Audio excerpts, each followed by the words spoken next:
And we will proceed to the next speaker. Professor Dr. Ahmed El-Dorri will present the next speaker. Okay, so we have the honor and the pleasure to have Professor Dr. Schmoll with this very elegant conference. Professor Dr. Schmoll from Germany is a well-known professor in the field of the GIT. He is currently the head of the Department of Oncology and Hematology, Hull University, Germany. He is the godfather of the European School of Oncology in the GIT session or group. And we will listen to optimal one-line treatment, first-line management of advanced colorectal cancer. So please, Professor Schmoll. Thank you very much.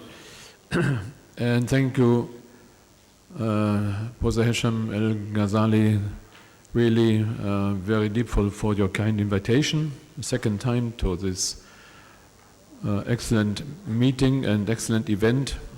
It's a great pleasure and honor for me to be invited by you, and I was also very pleased to see how excellent your department and your colleagues working in the clinic with the patients with GI cancer. I appreciate this very much to have insight in this Egyptian oncology life and in Egypt as well. I will stick to the ESMO consensus paper, which is now 2 years ago. It was done in 2010. It was finished, the paper, in 2012. A multinational, multidisciplinary approach with surgeon, radiotherapist, oncologist, pathologist, epidemiologist, and so on. And everything what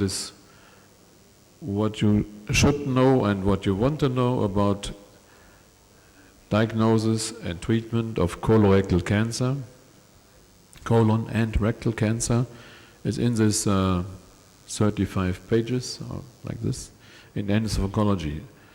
99% of what is written there still is standard and up to date today.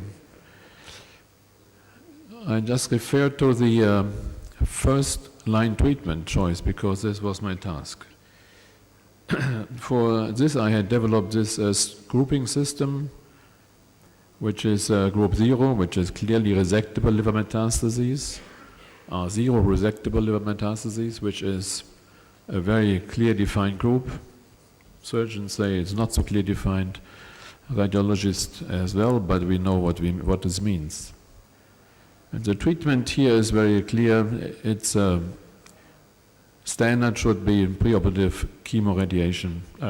standard preoperative chemotherapy for 3 months, FOLFOX, followed by surgery, followed by postoperative FOLFOX. This is standard.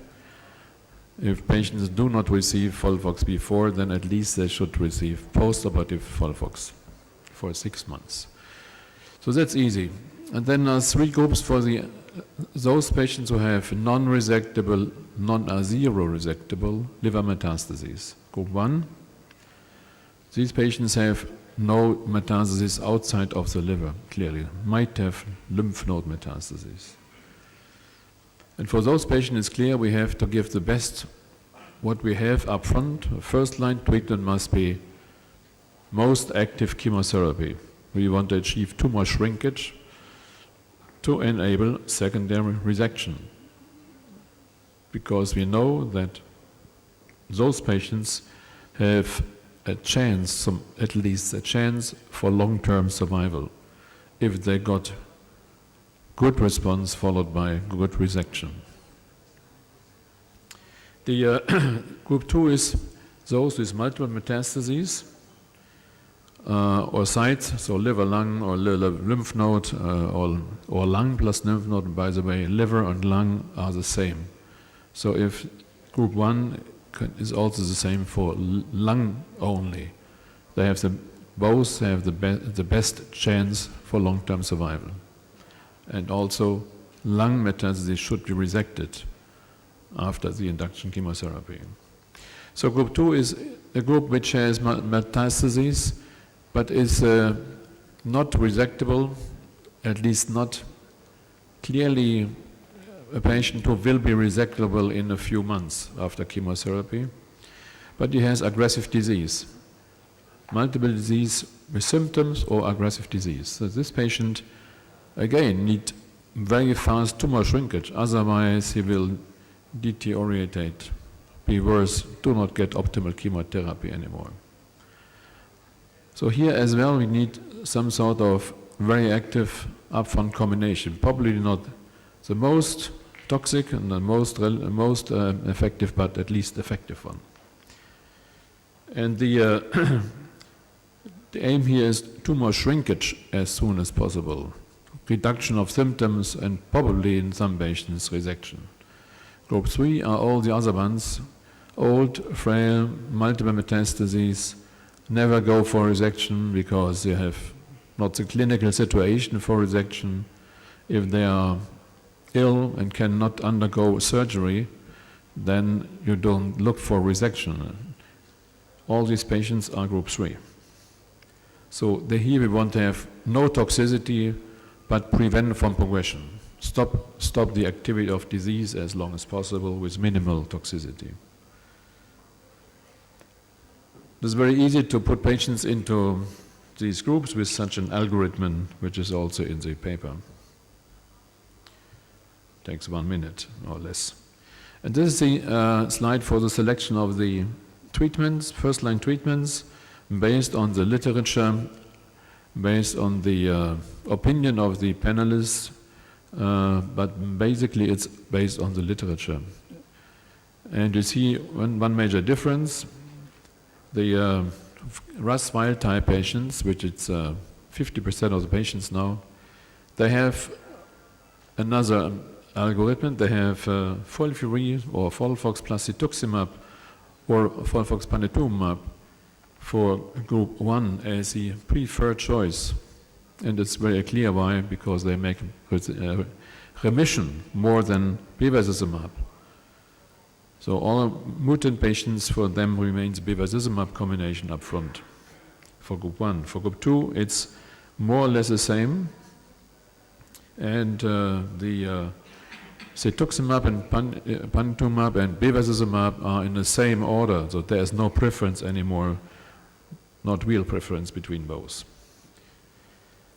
For group 3, you have single agent, preferably capecitabine, Xeloda, single agent, plus or minus or better plus Avastin, bevacizumab, which is a very well tolerated, easy regimen for many patients.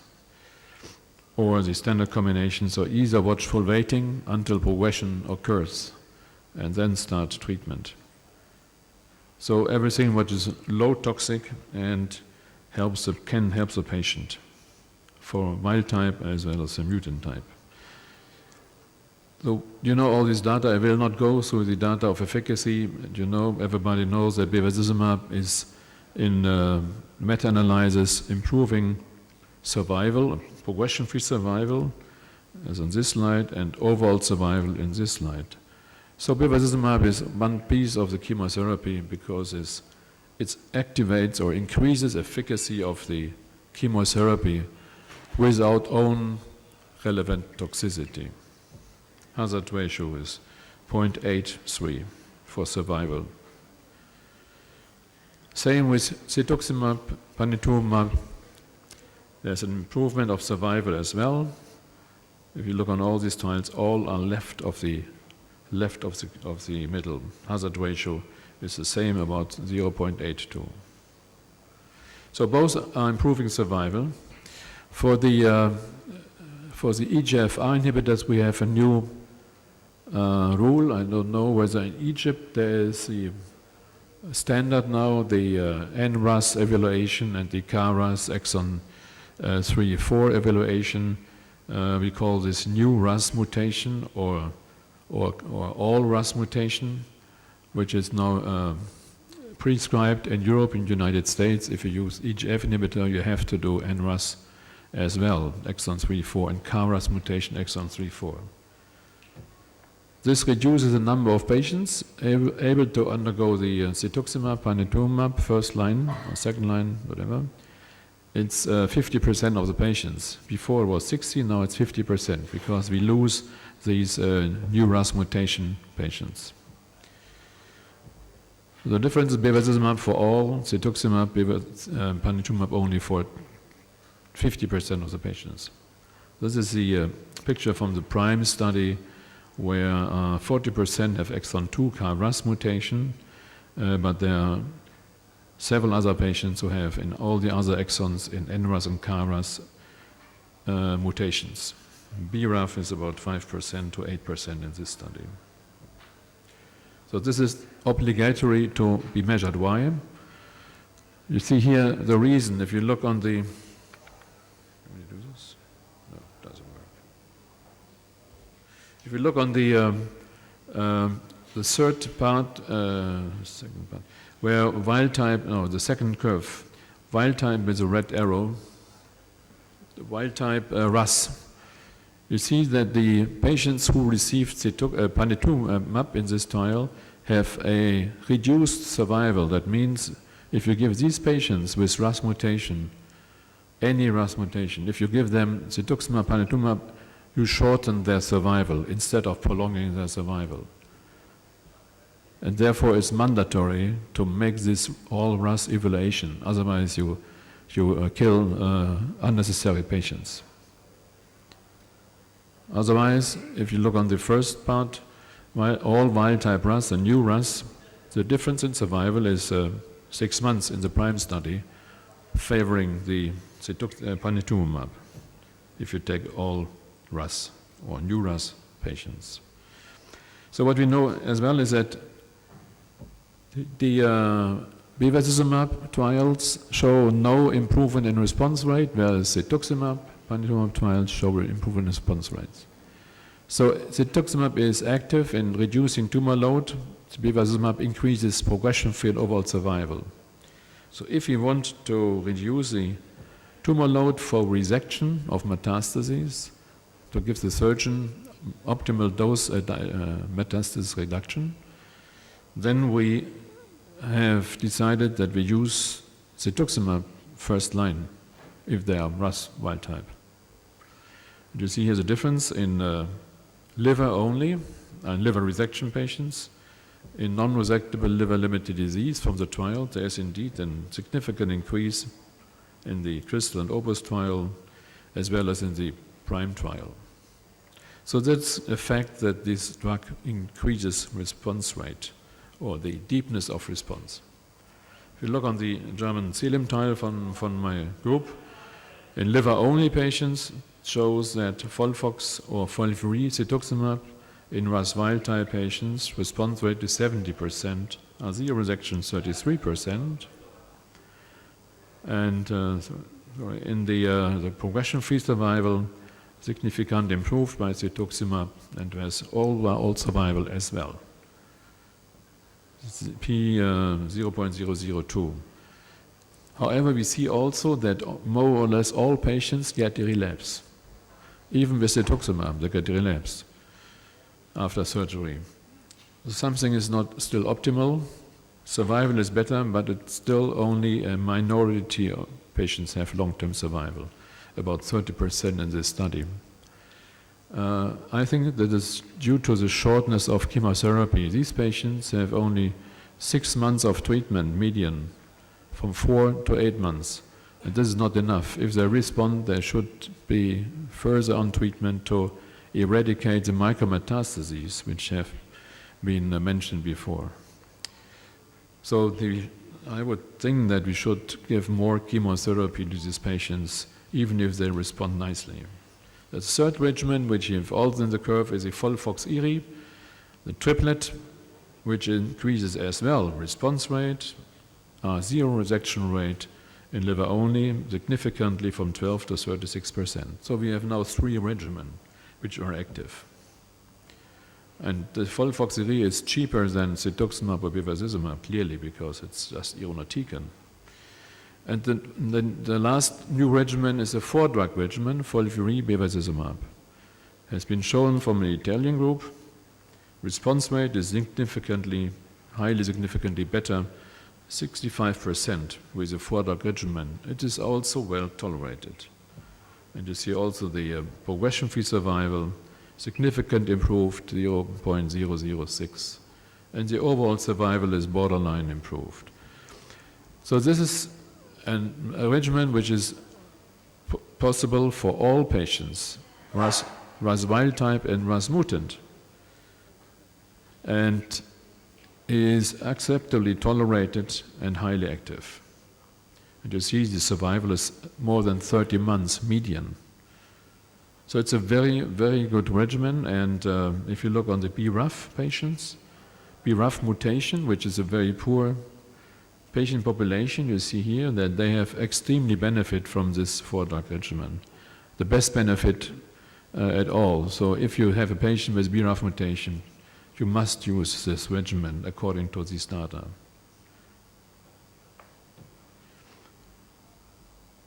The liver metastases again have been investigated with this regimen in a phase 2 study, which has been presented last year's ASCO.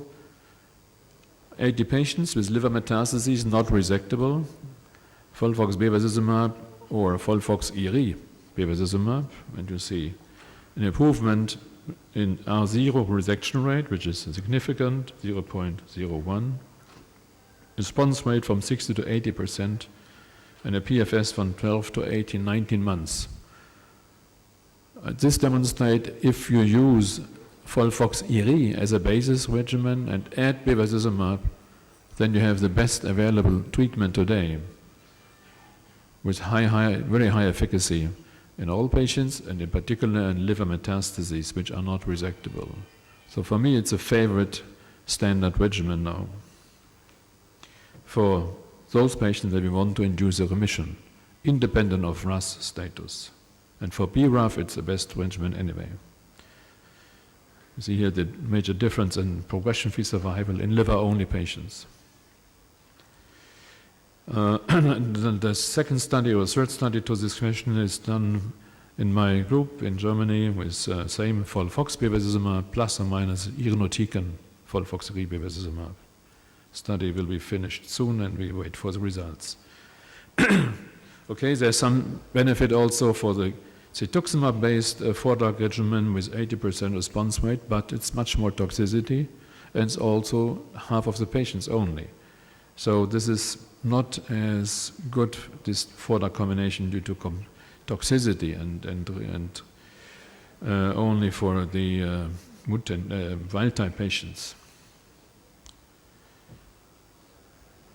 A very nice first-line regimen we have published recently is the CAPOX bevacizumab versus Capiri bevacizumab. The Capiri bevacizumab is a very easy celery beva, very easy mentioned, with a good progression-free survival of 12 months, response rate 56, and a very nice survival of 30 months. So this is a very easy, nice regimen for standards.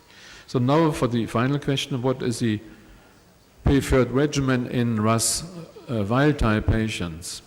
There are believers on cetuximab, on panitumumab, and there are non-believers. And there are 3 studies, which is the PEAK is a phase 2, and our ARO from Germany, FIRE 3 from us from the ARO group, and the TLGB trial. These are the ones which give us the final data about this. The PEAK and ARO data we have presented recently in last year's ESCO and ESMO, and TLGB we presented this year or in 3 weeks from now in the ASCO, in the presidential session. So this is the new, which I am not allowed to tell you, but this will give a final answer. So for the PEAK study, and you have to put on the right side, because the right part of the slide is all RAS, the new RAS patients. You see there's no difference in response rate, very surprising. We thought it was an increase of response, as I said before. Now in this study there's no difference in response rate. Bevacizumab or cetuximab are the same together with FOLFOX. There is a difference in progression-free survival, indeed, favoring the wild-type RAS, favoring the cetuximab combination, 0.03. There's no significant borderline improvement in overall survival, which is nice, and would say, okay, some may cetuximab is better than bevacizumab, at least for survival. IO trial, 590 patients, FOLFIRI cetuximab versus FOLFIRI bevacizumab. And you see here in the response rate, in the RAS wild type, if you take the second part, the real RAS wild type, 59 or 59.6, 60% with 52, a little bit better but not significant. So no significant improvement of response rate. This was a primary endpoint, so in some way it was a negative trial, again, for response rate. Then if you look on the progression-free survival, there's no difference at all. So different to the peak, here we do not see any difference in progression-free survival. For the right curve is the RAS wild type, the real one. So this is disappointing, but then you see the survival curve, there's something surprising that despite no difference in response, no difference in PFS, difference in overall survival, which is significant. 0.01, 7.5 months median difference.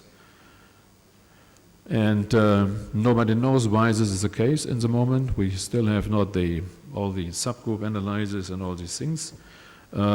It is not due to the second-line treatment, because the median treatment duration was the same in both arms, a number of cycles. So it's something else which we will elaborate. But if you look on this curve, you don't believe that it's due to cetuximab in the first line instead of bevacizumab. Must be something else. And the answer we will have from the CLGB study, and these data they are very good data, I can tell you. Very long PFS, very long overall survival, but they will give us a final answer of first-line cetuximab or first-line bevacizumab. I don't speak about maintenance. We present our AO study, final data of or first data on the maintenance trial. That's the question what we do after induction chemotherapy of 6 months. Do we reduce the drugs to capecitabine, bevacizumab, or just bev alone, or just wait and see, no treatment until progression? And the answer is in this trial. It's the last maintenance trial which is done. Finally, we use this maintenance phase now, looking forward into new drugs. Now we are at the end of the standard drugs. Now we look on the new drugs, molecular drugs. And this is one of the trials which I've presented last year, which uses a maintenance phase to look on new drugs. This is an immunostimulator, very potent, and you show in those patients who had no progression but just stable disease or partial response after primary induction chemotherapy, they received just no treatment or this MGN immunostimulator. And there was an improvement in PFS, not dramatic, but this shows how we can investigate new drugs not in a 5th line or a 3rd line, but in the 1st line setting. So there's 2 studies, which for colon, which is a new platform trial. We call them platform trials. There's a new trial design which is substituting, I think, 80-90% of the current standard classical trials. The old trials will never be done again because they take too much time, too much money, too much time to have in results, and there are so many competing drugs which need to be evaluated, and we have to look on the molecular basis of the tumor for the molecular targeted drugs. So, for example, it has been done in lung and breast. There's one trial which is a winter trial, which is more complicated, and the colon, there are 2 trials. One is Focus 4, and one is Module or Screen, which is from Roche, which is started from myself, but was due to the high amount of money for such an international trial taken over from Roche. The adaptive design can be changed all the time. The targets are identified. several different agents, even from different companies, can be used, can be investigated in the same trial. And the companion diagnostics with DNA, RNA, a measurement in the blood is part of the trial. So it's a very complex trial. Also, it's very easy. Patients get induction chemotherapy, Folfox bevacizumab for 4 months, and then are randomized to maintenance with standard maintenance or the new targeted drug, based on their molecular feature. BRAF mutation, for example, they get experimental arm bimorafenib, the BRAF inhibitor, plus cetuximab, combination which is potent, plus 5-FU or fluoropyrimidine, or the c-MET overexpressors, c-MET high, they get 5-FU bevacizumab plus or minus onatuzumab, the MET antibody, and so on. HER2 expression, they get trastuzumab, and so on. So all new drugs are going into the trial when, if one arm branch is finished after 20 or 50 patients, the next branch is coming. So that's what we call adaptive design. And this is all the molecular investigations, tumor biopsy, as well as blood level for DNA, for tumor DNA are analyzed all the time, all 4 weeks. So it's a very modern design and probably the answer to all the questions we have. And also Egypt has been enthusiastic about participation, at least from the information from Roche in Egypt. Several places here in Cairo and Egypt will participate in this trial, which is starting in 3-4 months. So finally, what does it mean for our standards? This is a paper which I have published in Nature Reviews Oncology, Clin Oncology, showing the new combinations, the Folfox-IRI bevacizumab as part of the first-line treatment, one of the standards. And also this influences in the second and third line algorithm. So this is a continuum change of standard, but I think due to no change in treatment standard chemotherapy combination today, this will remain for a longer time, and we probably will add new drugs in this algorithm. And if I come back to the first slide regarding the choice of treatment, I modified this just according to what you have seen on this algorithm. We introduced the Folfox irinotecan bevacizumab into the choice of the treatment, and probably it's as if at the same level than the cetuximab panitumumab combinations, at least in group 2. And this next will be an update meeting end of the year to discuss these, and probably this afternoon we have time to discuss this as well. Thank you very much for your attention. Thank you very much, Professor Schmoll, for this excellent presentation. And now it's my honor to present my close friend,